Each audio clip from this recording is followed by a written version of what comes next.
jaalatama imaanni qiyyaa'u bar jaalalateetiin dabalamaa deema. Barsiisaa jireenyaa kan arraa baranne akkaataa hayaataa faana keeyyuu deeme abbummaan fedhee'u jireenya tasgabbii irraa argata.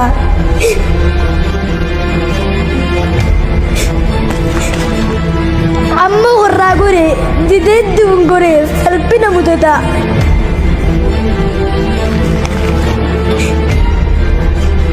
Arraa fi borullee namni si hordofee asit jiruu gaarii bor milkii gonfata. Yaa rasuula rabbii nuti osoo sin argin maqaa keetiin kan sitti amanne. Erga ati fiddee shakkii takkaan malee jaalalaan furanne.